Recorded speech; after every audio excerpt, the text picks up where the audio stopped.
Baiklah, kita teruskan kepada topik tentang hak asasi bahasa. Jadi apa itu hak asasi bahasa? Hak asasi bahasa ini bermaksud hak setiap individu untuk menggunakan bahasa tertentu, terutamanya dalam pendidikan tanpa diskriminasi.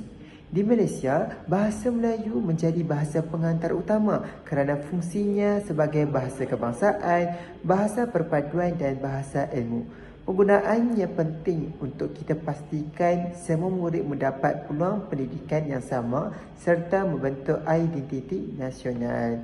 Namun, dalam pelaksanaannya terdapat beberapa cabaran seperti penggunaan dialek dalam pertuturan harian, percampuran kod antara bahasa Melayu dan bahasa asing serta pengaruh kata pinjaman asing.